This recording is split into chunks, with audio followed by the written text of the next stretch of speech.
Bonjour et bon dimanche à tous. Avant de nous retrouver pour la dernière méditation de notre retraite spirituelle depuis Notre-Dame-du-Lot, je voulais vous offrir ce petit panorama finalement assez hivernal, hein. On a l'impression que le printemps a du mal à l'emporter sur l'hiver. J'espère que ce n'est pas la même chose dans vos cœurs et que grâce à cette retraite spirituelle, vous serez réchauffés intérieurement et que vous saurez voir le nouveau printemps qui est en train de jaillir. Allez, on se retrouve tout de suite.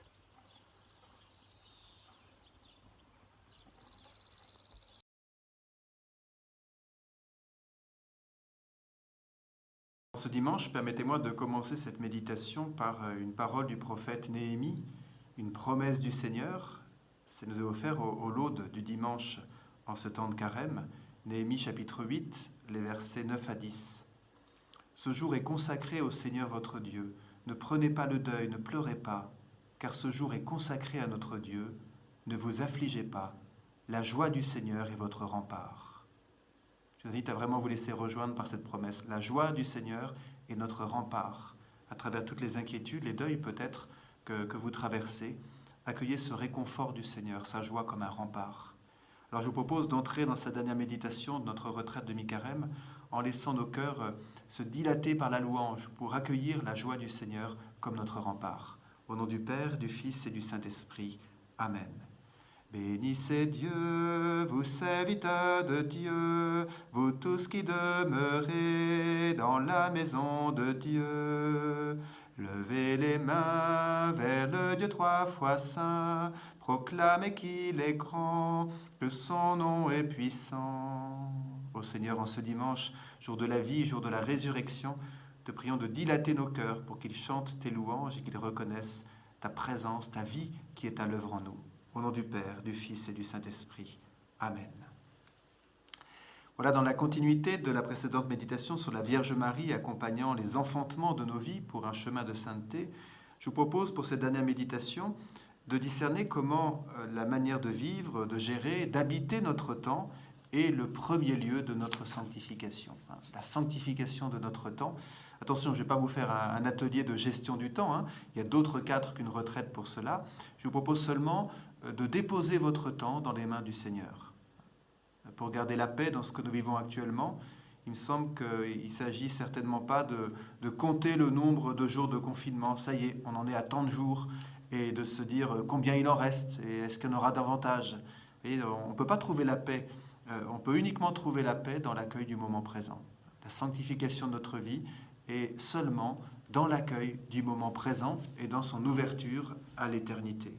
C'est pourquoi j'ai pensé vraiment utile de conclure cette retraite en ligne par une méditation sur la sanctification de notre temps. Les habitués du lot savent que c'est un message très présent dans l'histoire de notre sanctuaire. Benoît reçoit souvent de la Vierge Marie ou des anges des appels à la patience, des appels à ne pas rester tourné vers le passé, des appels à s'ancrer dans le moment présent, ou encore des appels à inscrire notre vie dans le temps. Et les 54 années d'apparition dont Benoît a bénéficié sont clairement là pour nous dire que le ciel inscrit notre vie dans une durée. Je vous propose de commencer par un diagnostic. Quelles sont nos maladies du temps ? Il me semble que le contexte de confinement dans lequel nous sommes peut nous inviter à discerner ces maladies du temps. Je vous l'évoquais déjà en introduction à cette retraite. On a vraiment une opportunité actuellement pour vérifier ce qu'il en est de notre rapport au temps. Il me semble d'abord, premier constat, que ce temps de confinement permet de découvrir une maladie particulière du temps que nous vivons ordinairement, même si peut-être que nous ne la vivons plus actuellement. Et ça la met d'une certaine manière en valeur. C'est que de manière générale, dans la vie de tous les jours, nous sommes à une époque où les gens sont de plus en plus stressés et inoccupés, et suroccupés, justement. Inoccupés peut-être en ce moment, mais suroccupés habituellement. En tout cas, c'est ce qu'ils disent. J'ai pas 5 minutes, j'ai pas 10 secondes. On se croirait avec le lapin d'Alice au pays des merveilles de Lewis Carroll. On court partout, montre en main, toujours pressé, toujours angoissé, avec une impression amère de passer à côté de l'essentiel. Oui.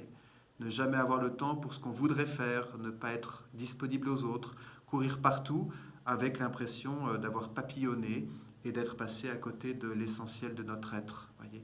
C'est ce que nous pouvons souvent éprouver. Et voilà que le temps de confinement d'ailleurs, ne devient pas forcément freiner la course du temps, hein, ça dépend le contexte de confinement dans lequel vous vivez. Certains d'entre nous se rendent au travail, d'autres font du télétravail. Si vous êtes en famille avec des enfants, il faut s'occuper d'eux avec le travail scolaire et puis d'autres occupations. C'est loin d'être une situation d'oisiveté. D'autres vivent des confinements qui sont plus dans la oisiveté, avec une interrogation sur quoi faire de ce temps. Et il me semble que ça nous interroge tous hein, sur ce constat que, ordinairement, nous sommes dans un temps hyper stressé. Deuxième constat, il me semble que notre vocabulaire pour parler du temps est rarement positif. Je vous invite à repérer quelles expressions vous utilisez ordinairement et voir si ces expressions ont changé dans ce temps de confinement. Souvent, les expressions qu'on entend le plus sur le temps, c'est je n'ai pas le temps, je perds mon temps, ou encore oh, qu'est-ce que je pourrais faire pour tuer le temps. Remarquez que ce sont des expressions rarement positives, hein, à part peut-être l'expression prendre du bon temps. Pour le reste, on a rarement un vocabulaire positif pour parler de notre rapport au temps. Et c'est déjà important à souligner. Hein. Un bon exercice d'ailleurs pourrait consister à remplacer dans nos expressions usuelles le mot temps par le mot vie. C'est intéressant de voir ce que ça donne, hein. C'est même peut-être un peu inquiétant. Hein. Je n'ai pas le temps, je perds mon temps, qu'est-ce que je pourrais faire pour tuer le temps? Je n'ai pas de vie, je perds ma vie, qu'est-ce que je pourrais faire pour tuer la vie? Vous voyez que c'est un exercice en fait qui nous interroge sur le sens que nous donnons à la vie par rapport à la manière dont nous accueillons le temps. Et finalement, si on a un problème avec le temps, ça cache peut-être un problème avec la vie. La peur de vieillir, la peur de mourir, une nostalgie sur le passé, une impression de ne pas parvenir à accomplir son existence, un désir de combler le temps par peur du vide ou par manque affectif. Voilà, en fait, nos tensions ordinaires à l'égard du temps pourraient bien révéler une tension, une blessure à l'égard de la vie. Et peut-être que ce temps de confinement et cette fin de retraite de mi-carême peuvent nous aider à l'identifier et à tout confier au Seigneur pour qu'il puisse guérir une blessure dans ce rapport au temps. Autre constat, parmi les expressions négatives que l'on emploie à l'égard du temps, la plus fréquente est certainement « je perds mon temps ». Mon temps, hein, il est significatif que nous employions un vocabulaire, un possessif, une appropriation. Je perds mon temps. On peut s'interroger sur la légitimité de cette appropriation, dans quelle mesure il s'agit de mon temps à moi. Mais en tout cas, il faut noter que dans l'ordinaire de la vie, on a tendance à cette appropriation, et ce qui fait que quand le temps nous est pris alors qu'on n'avait pas prévu de le donner, on est dans une logique d'être kidnappé, d'être volé. On a tous fait l'expérience quand on se met à attendre à une file d'attente. Peut-être qu'en ce moment, quand vous allez faire les courses, les files d'attente sont particulièrement longues, et elles nous interrogent dans quel état d'esprit on est à ce moment-là. Des fois, on se met dans un stress, même si d'une certaine manière, on n'a pas autre chose à faire dans la journée, en ce temps de confinement peut-être. En tout cas, on se met dans un stress et l'impression que mon temps est volé. Vous voyez, je n'avais pas prévu de consacrer du temps à cela, donc puisqu'on me le prend sans que j'y ai consenti, c'est du vol. Et voilà qui rajoute encore, je dirais, à la tension que nous pouvons éprouver à l'égard du temps. Autre trahison du temps, et peut-être que vous l'expérimentez particulièrement actuellement, c'est quand même un compagnon bien vicieux. Les moments agréables, on aimerait qu'ils traînent un peu pour qu'on en profite, et ils passent extrêmement vite. Les moments désagréables, on voudrait qu'ils passent au plus vite, et c'est là qu'ils traînent. Quand vous êtes dans une angoisse de quelqu'un qui doit arriver, et voilà qu'il n'est pas encore là, vous vous inquiétez, vous dites qu'est-ce qui lui est arrivé, vous faites des films sur tout ce qui a pu se passer, et puis vous regardez votre montre en pensant que ça fait un quart d'heure que vous êtes dans cette situation, et ça fait que 2 minutes. Tandis que quand vous êtes entre amis, ce qu'on peut difficilement faire actuellement malheureusement, à passer du bon temps ou à regarder un super bon film, vous avez l'impression que le temps passe pas vite. Et en fait, quand vous regardez, hop, le temps a passé à une vitesse extraordinaire. Alors des philosophes, je pense à Bergson, ont conceptualisé cette expérience du temps subjectif, distinguer finalement le temps et la durée. Et on se rend compte que le temps est un mauvais compagnon parce qu'on préférerait qu'il traîne dans les moments agréables et qu'il passe vite dans les moments désagréables, et il fait le contraire. Franchement, merci le temps. Dernier constat, qui peut nous toucher d'ailleurs différemment en fonction de nos sensibilités, de nos psychologies, de nos histoires, mais aussi sans doute de nos âges. on peut ressentir un certain vertige à l'égard du temps qui passe, hein, avec son cortège de nostalgie, de regrets sur ce qu'on aurait dû faire, ou de vieillissement qui peut nous inquiéter, hein. Le temps est alors un cruel ennemi, hein, puisqu'il nous altère. Hein, il nous altère au sens premier. Altère, hein, c'est rendre autre. Oui, le temps nous rend autre. Hein. On s'en rend compte, là, je dis, oh ben non, tiens, non, je n'ai pas les cheveux blancs, là. Non, c'est juste un reflet de la lumière. Hein. Ah oui, qu'est-ce que vous voulez avec le temps? J'ai des cheveux blancs. J'ai peut-être quelques rides. En tout cas, nous changeons avec le temps. Hein. Le temps nous altère. C'est rarement en bien. Hein. Jusqu'à 20-25 ans, c'est plutôt en bien. Puis après, ça commence à se gâter. Hein. Vous pouvez lire le psaume 89 plus que le lire, le méditer. Hein. C'est vraiment un psaume sur le temps, hein, et qui va dire ceci de la vie humaine. Elle fleurit le matin, elle change. Le soir, elle est fanée, desséchée. Waouh, oui, sur une journée, quelque chose de notre vie qui commence par fleurir et qui ensuite commence par se dessécher. Et comme on est dans un monde qui crée une forme de tension à l'égard de tout cela, hein, puisque finalement, on va regarder dans le vieillissement plutôt la perte que le gain. Hein. On va rarement dire, ah oui, la sagesse des anciens.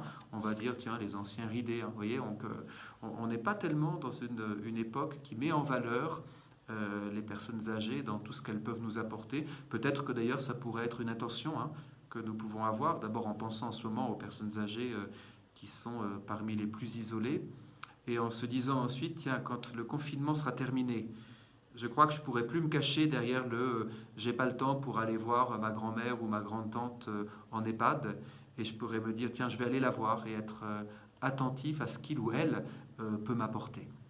Voilà, fort de tous ces constats qui peuvent vous rejoindre avec plus ou moins d'intensité, hein, j'en ai conscience, je vous invite à reconnaître que finalement, sans la foi, sans un sauveur, pas oublier que le temps du carême nous prépare à accueillir, à célébrer Jésus-Christ, sauveur du monde, sans un sauveur, il y a de quoi baisser les bras, hein, à l'égard du temps. Il y a de quoi avoir un constat extrêmement négatif. Je vous ai mis sur les feuilles, hein, qui accompagnent, enfin sur les feuilles, sur les documents qui accompagnent cette retraite. Vous les trouvez sur le site du sanctuaire ou sur le site Hosanna. Je vous ai mis une réflexion du philosophe Éric Fiat. C'est je trouve, le constat le plus lucide. Si on n'a pas d'espérance, si on n'a pas de foi, on va dire ceci: le temps nous blesse, et de bien des manières. Le passé heureux nous blesse parce qu'il est passé. Le passé malheureux nous blesse parce qu'il ne passe pas. Le présent heureux nous blesse de passer déjà. Le présent malheureux nous blesse de durer autant. L'avenir heureux nous blesse d'être encore à venir. L'avenir malheureux nous blesse de venir déjà. Bon ben voilà, hein, avec ça, passez une bonne journée. Vous voyez qu'on a besoin d'un sauveur. On a véritablement besoin que ce temps soit sauvé, hein, que nous soyons sauvés de ces blessures du temps, et que ce temps devienne non pas cette chape de plomb qui nous pèse dessus, mais le lieu privilégié de notre sanctification. C'est ce que je vous propose de regarder maintenant à travers les trois grands moments décisifs de l'histoire du salut: la création, l'incarnation et la rédemption. On va commencer par la création. Qu'est-ce qu'on constate dans la création? D'abord que quand Dieu crée, il crée aussi le temps. Il n'y avait pas de temps avant la création. Dieu est hors du temps. Et puisque toute son œuvre de création est qualifiée de bonne, il n'y a pas à considérer que Dieu a tout fait bon, sauf le temps. Là, Seigneur, tu t'es quand même planté en créant du temps, parce que tu nous as mis dans une situation quand même compliquée. Donc, vous voyez, une sorte de regard positif sur le temps. Si Dieu a créé le temps est aussi bon et aussi beau que les fleurs des champs et que la diversité des animaux. Vous voyez, il s'agit de poser un acte de foi dans la beauté du temps. Je vous invite à le poser aujourd'hui, cet acte de foi. Et dès que vous sentez une sorte de tension, de fébrilité, dire « Ah Seigneur, c'est beau d'avoir créé le temps. Merci pour ton œuvre de création magnifique quand tu as fait le temps. Et plus que cela, merci Seigneur de m'avoir fait comme être humain, conscient du temps, c'est-à-dire de m'avoir donné une vocation à l'égard du temps. Vocation que n'ont pas les cailloux, vocation que n'ont pas les plantes, vocation que n'ont même pas les animaux. Le philosophe Nietzsche invite à regarder un troupeau, et il dit « Contemple le troupeau qui passe devant toi en broutant, il ne sait pas ce qu'était hier, ni ce qu'est aujourd'hui, il court de ci, de là, mange, se repose, se remet à courir, et ainsi du matin au soir. Attaché au piquet du moment, il n'en témoigne ni mélancolie, ni ennui. » Oh Seigneur, pourquoi tu m'as pas fait comme une vache ou un taureau? Voilà. Je serais attaché au piquet du moment, j'aurais pas de mélancolie, j'aurais pas d'ennui, la vie tranquille. Voilà que le Seigneur nous révèle dans son acte créateur qu'en fait, il veut pour nous bien plus qu'être attaché au piquet du moment. Il veut nous faire entrer dans sa relation au temps. Ouais, je crois qu'il y a vraiment quelque chose du mystère d'alliance qui passe essentiellement par ce mystère de nous donner un sens du temps. Et dès l'Ancien Testament, ça va être manifesté par le sabbat. On a vu le sabbat comme le lieu pour le temps, pour se laisser travailler, hein, le lieu du temps pour se laisser travailler. Euh, le Seigneur ne demande pas aux animaux d'appliquer le sabbat. Voyez, l'animal n'a pas une capacité à choisir de se reposer un jour par semaine. Hein. Autrement dit, pour l'animal, tous les jours sont semblables. Et pour l'être humain, il va y avoir un jour différent des autres, qui va donner à l'être humain un rapport différent au temps, ou plutôt qui va rappeler à l'être humain la vocation spécifique qu'il a à l'égard du temps. Et ça, on va le retrouver dans un magnifique livre de la Bible qui s'appelle l'Ecclésiaste, au chapitre 3. Oh, vous connaissez certainement cette fameuse alternance des activités humaines. Hein. Il y a un temps pour tout sur le ciel, un temps pour naître et un temps pour mourir, un temps pour s'embrasser et un temps pour cesser de s'embrasser. Intéressant hein, à entendre dans notre époque de confinement. Il y a un temps pour tout. Voilà. Vous trouverez d'ailleurs dans les textes de méditation Ecclésiaste chapitre 3, les versets 1 à 11. Et justement, je m'arrête aux deux derniers, les 10 et 11, après avoir fait cette litanie d'alternance des activités, où on pourrait se dire à quoi bon, hein? À quoi bon commencer une activité, sachant qu'elle va s'arrêter un jour? À quoi bon recommencer chaque jour les mêmes activités? Voilà, quelque chose d'une forme de non-sens qu'on va retrouver dans la conception aztèque, la représentation aztèque du temps, un serpent qui se mord la queue. Voilà, hein. Voilà, ça tourne en rond. Et voilà ce que dit Ecclésiaste au chapitre 3, les versets 10 à 11. Dieu a mis toute la durée du temps dans l'esprit de l'homme, et pourtant celui-ci est incapable d'embrasser l'œuvre que Dieu a faite du début jusqu'à la fin. C'est un peu complexe, mais je vais le relire et le décortiquer. Dieu a mis toute la durée du temps dans l'esprit de l'homme. Voilà le cadeau que Dieu nous a fait. Il nous a donné part à son rapport au temps. C'est-à-dire que comme être humain, nous sommes capables de revenir sur notre passé, de nous poser la question de ce que ça veut dire habiter le moment présent, et même d'envisager l'avenir, et même d'envisager l'éternité. Voilà, Dieu a mis dans l'homme, dans l'esprit de l'homme, toute la durée du temps. Et pourtant, parce que l'être humain reste un être limité en tant que créature, et pourtant celui-ci, l'être humain, est incapable d'embrasser l'œuvre que Dieu a faite du début jusqu'à la fin. Bah ouais, il faudrait être Dieu. Voyez. Ah, au ciel, on aura une perception, j'y reviendrai tout à l'heure. Hein. Mais pour l'instant, nous sommes dans cette incapacité qui est notre vocation. Voyez, c'est pas notre punition, c'est notre vocation. À savoir, il ne s'agit pas simplement, enfin, il ne s'agit pas de le subir, il s'agit de l'embrasser. Voyez, embrasser cette condition de notre rapport au temps. Bien. Mais s'arrêter là, ce ne serait pas suffisant. Hein. Se dire que nous avons une vocation à accepter ce regard sur le temps, ce ne serait pas suffisant pour nous libérer de toute la tension que nous percevons à l'égard du temps. Nous avons besoin d'un sauveur dans notre temps, d'un sauveur qui vienne faire du temps un lieu de sanctification. Galates chapitre 4, verset 4. « Lorsque vint la plénitude des temps, Dieu a envoyé son Fils, né d'une femme. » C'est intéressant que ça commence ainsi. Lorsque vint la plénitude des temps. Il y a quelque chose d'un accomplissement du temps qui va faire que l'incarnation va pouvoir se vivre. Dieu a envoyé son Fils, né d'une femme, la Vierge Marie. Jésus-Christ, Fils éternel du Père, c'est-à-dire en tant que deuxième personne de la Trinité, il est l'Éternel. Et qu'est-ce qui se passe à l'incarnation? Qu'est-ce que nous fêtons à Noël? Ou plutôt, qu'est-ce que nous commençons à fêter à l'Annonciation? C'est l'Éternel qui entre dans le temps. Avec notre temps, alors, il prend une épaisseur et un sens qu'il n'avait pas auparavant, puisque l'Éternel est venu l'habiter.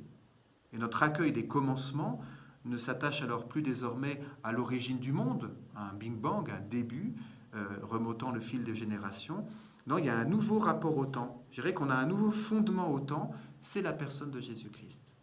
C'est là qu'on peut entendre la révélation d'Apocalypse 22, 13, hein, chapitre 22, verset 13.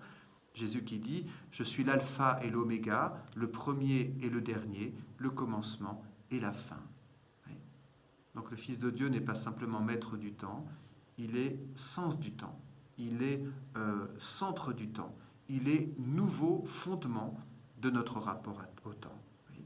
L'Éternel qui est venu habiter l'éphémère a donné à cet éphémère tellement fragile un nouveau point de solidité. Je vous parlais de la fragilité au début de notre retraite. Ben voilà Jésus qui se plante dans la fragilité humaine pour y donner toute l'épaisseur de l'éternité divine.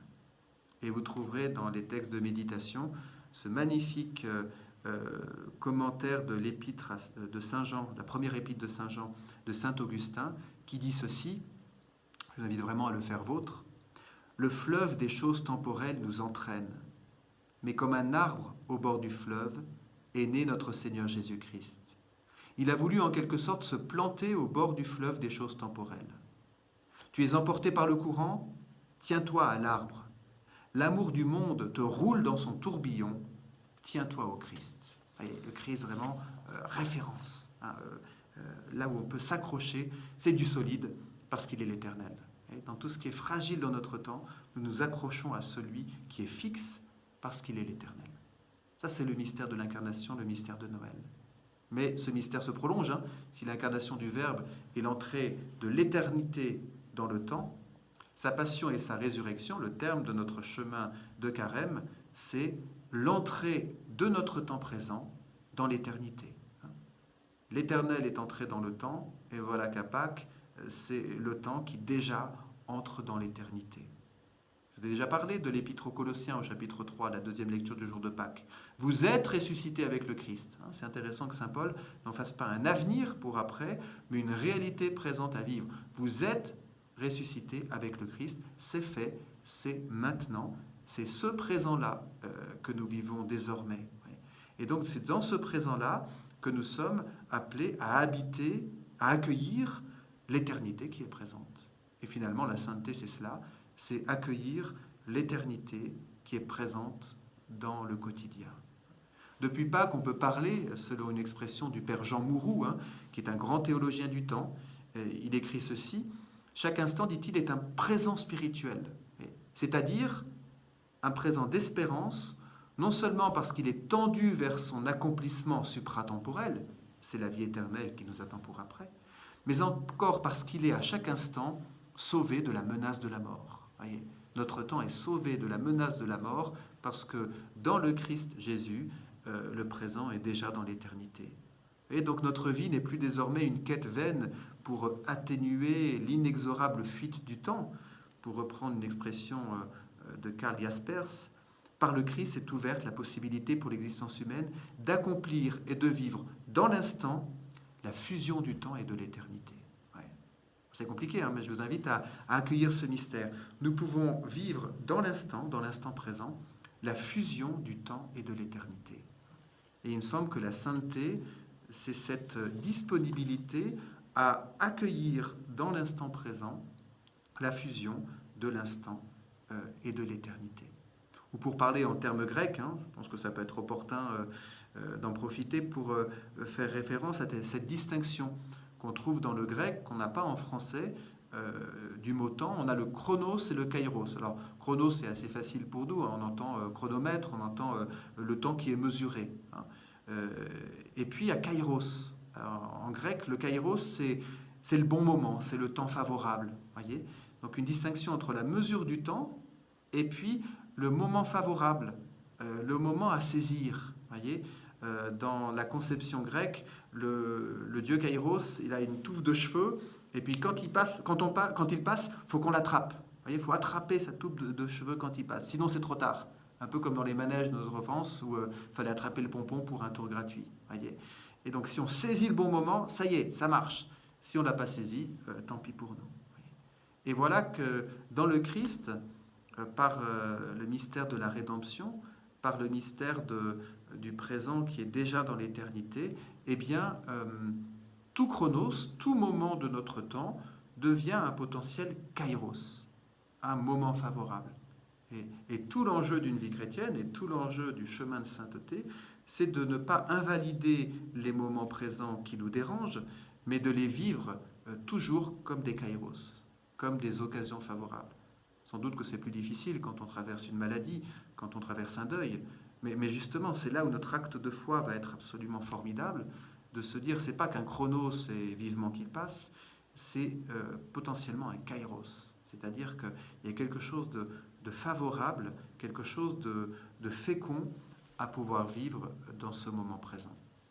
Alors je vous renvoie à deux prières pour vous aider à vivre cela. D'abord celle de Sainte Thérèse de l'Enfant Jésus. Je ne l'ai pas mise dans les documents parce que vous pouvez la retrouver par ailleurs. Hein. Cette prière ou ce poème, rien que pour aujourd'hui. Hein. Ma vie n'est qu'un instant, une heure passagère. Vous connaissez peut-être ce poème mis en chanson, mis en musique. Mais sur les feuilles, je vous ai mis, enfin sur les documents, je vous ai mis le poème de Saint Jean 23, la prière de Saint Jean 23, rien qu'aujourd'hui, qui commence ainsi, et moi j'avoue que des fois ça me rassure. Voilà comment prie Saint Jean 23. Rien qu'aujourd'hui, j'essaierai de vivre ma journée sans chercher à résoudre le problème de toute ma vie. Voyez, une manière comme ça de déposer le temps dans l'éternité de Dieu, de décontracter notre rapport au temps. Alors avant de terminer, j'aimerais vous proposer quelques pistes pour sanctifier votre rapport au temps, notre rapport au temps. Je vais les évoquer un peu vite, hein, mais je pense que vous pouvez facilement après faire des travaux pratiques. La première, et le temps de confinement que nous vivons actuellement peut véritablement être un lieu de conversion à cet égard. La première piste, c'est de savoir distinguer entre l'urgent et l'important. Il me semble que dans notre vie, quand elle n'est pas confinée, nous avons tendance à nous laisser beaucoup manger par les urgences. Et ce qui est important, on sait que c'est important. On ne va même pas nier que ça l'est, mais on va le reléguer à quand j'aurai géré tout ce qui est important. Ah, c'est important de prier, mais bon, j'ai ça à faire, donc je prierai quand j'aurai fini tout cela. Donc je ne nie pas que c'est important, mais je le repousse à plus tard, au risque que ce plus tard, ce soit un jamais. Pour reprendre ce que je disais tout à l'heure au sujet des personnes âgées, oui, c'est important d'aller voir ma grande-tante en EHPAD, mais bon, ça m'enthousiasme pas plus que cela. Je sais que pour elle, c'est important, mais j'ai tellement de choses à gérer avant, je le ferai après. Et puis finalement, on ne le fait pas. Voyez. Donc je vous invite à essayer de classer vos activités en catégories d'urgent et d'important. Il y a même une classification qu'on appelle la matrice d'Eisenhower et qui invite à distinguer 4 classes. Ce qui est important et urgent. L'important et urgent ne nécessite pas un discernement très important, enfin très difficile, au sens où il faut réagir sur l'instant. Vous assistez à un grave accident, vous appelez les pompiers. Vous n'avez quand même pas commencé à vous dire « Tiens, je vais commencer par un quart d'heure d'adoration, et puis après, j'irai faire mes courses, puis ensuite, j'appellerai des secours. » Non, il est évident que l'important, urgent, accule à poser l'acte, et donc on appelle les secours. Donc ce qui est important et urgent ne nécessite pas de grand discernement. Ce qui est non important et non urgent devrait en toute rigueur ne pas non plus nécessiter de très grand discernement, mais des fois on se laisse piéger par des non-urgents, non importants. On en fait des choses qui prennent beaucoup de place dans notre vie. Et ça peut être important de se dire, tiens, là je focalise un peu sur un truc qui est ni urgent ni important, mais pour moi ça prend trop de place. Vous voyez ? Alors, si c'est pour vous détendre, d'accord, pas de problème. Mais des fois, il y a autre chose qui est en jeu. Surtout si on est perfectionniste, on se rend compte qu'on peut mettre beaucoup d'énergie dans du non-urgent, non important. Et puis après, il y a les activités intermédiaires. Et c'est là où c'est beaucoup plus difficile. Ces activités importantes, mais non urgentes, qui font qu'on va les laisser de côté au profit des urgentes. Voyez, mais qui mettent de côté l'important. Ça peut être quoi les activités importantes mais non urgentes ? Je vous l'ai dit, ça peut être le temps de prière, ça peut être l'attention véritable à accorder aux autres, ça peut être des choses comme ça dont on sait que des bonnes lectures par exemple, oui ce serait vraiment important que je m'y mette, puis on relègue à plus tard. Et là, nous avons la personne de Jésus-Christ qui peut vraiment nous aider à discerner. Regardez comment Jésus se comporte à l'égard de l'urgent.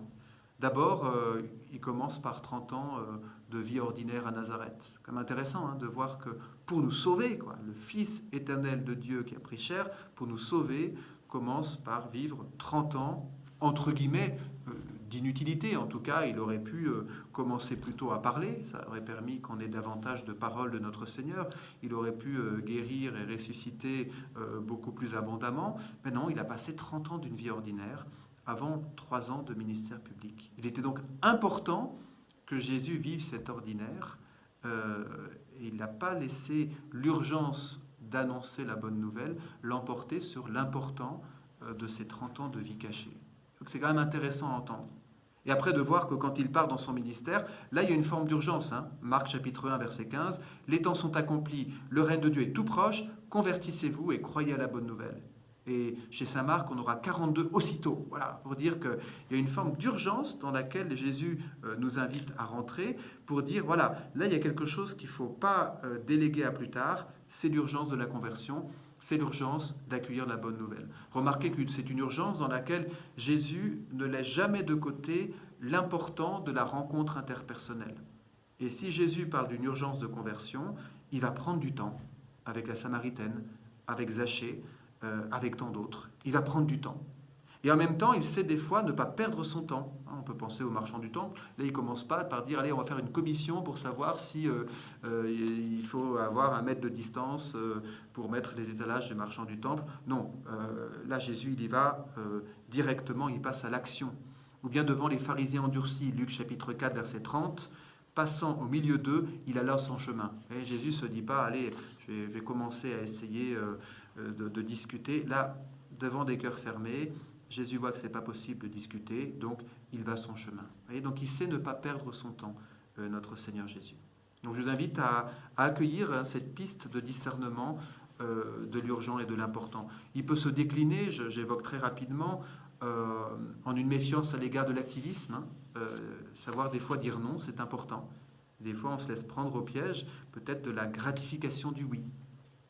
Ça peut se développer par la piste de savoir des fois être plus lent. Est-ce qu'il n'y a pas certaines de nos activités qui peuvent se vivre avec un petit peu plus de lenteur pour davantage les goûter, davantage mettre nos sens en éveil par rapport à ce moment présent qu'il s'agit de vivre. Autre piste, offrir nos impatiences. Voilà, tout ce temps pour lequel on ne peut rien, et aujourd'hui on en a sans doute beaucoup dans le confinement, de ce temps pour lequel nous ne pouvons rien, eh bien, on l'offre. Et là, je vous invite à accueillir cette docteure de l'Église, qui est Sainte Thérèse de l'Enfant Jésus de la Sainte Face, qui nous offre le témoignage de sa vie. Elle va être très lucide sur elle-même par rapport à toutes ses impatiences, ses agacements, et elle va trouver un moyen d'offrande de ses impatiences.